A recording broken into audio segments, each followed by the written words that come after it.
Gusto mo bang maging mayaman? Maraming mga tao ngayon ay gustong maging mayaman. Gusto nilang umasenso sa buhay. Gusto nilang magkaroon ng marangyang kapalaran, bigyan ng kaligayahan ng kanilang mga pamilya, makamit nila ang tinatawag na kayamanan. Subalit, may sikreto upang tayo ay magkamit ng tinatawag nating tagumpay sa buhay. Unang-una, upang magkamit tayo ng tagumpay o para yumaman tayo dito sa ibabaw ng sanlibutan ito, kailangan unang-una mayroon kang Diyos. Una sa lahat, kailangan may Diyos. Tandaan natin, unang-una sa lahat, kailangan may Diyos. Pangalawa, determinado. Pangatlo, sipag. Pang-apat, tiyaga.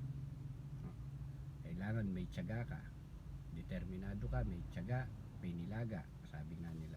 Ngayon, bakit number one na mayroong Diyos?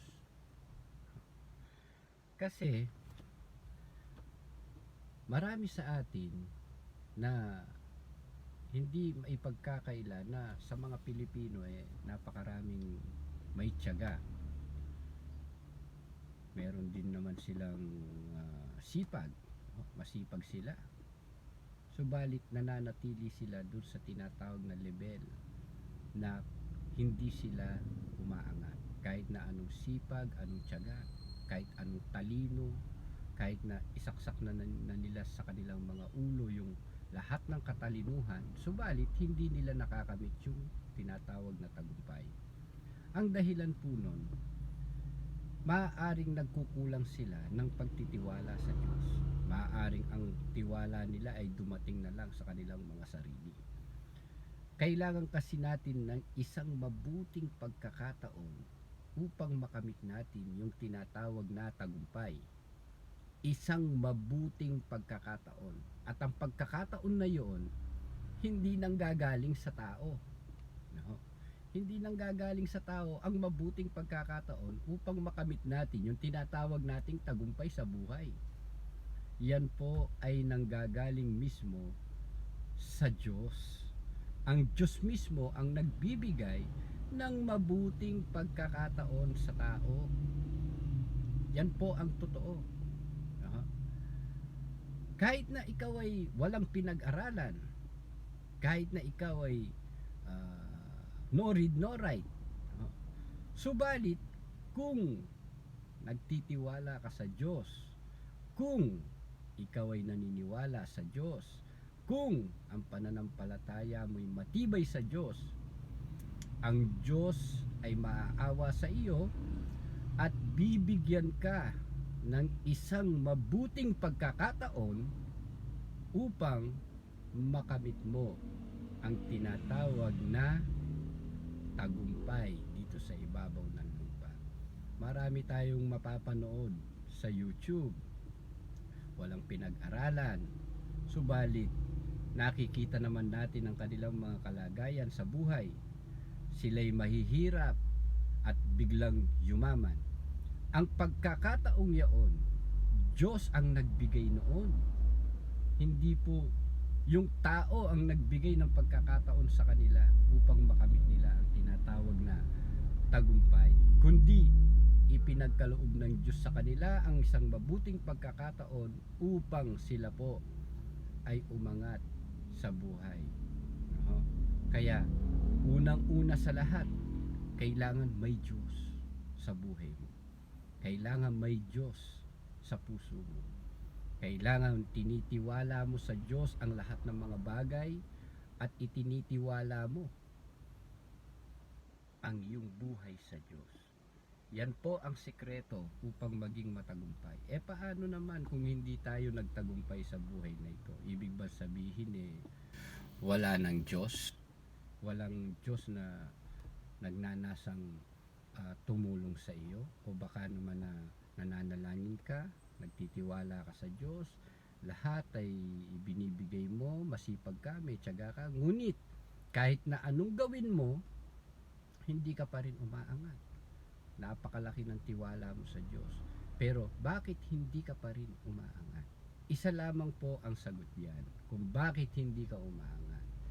Maaring sa hinaharap, kung sakasakaling ikaw man ay yumaman, ay makalimutan mo siya.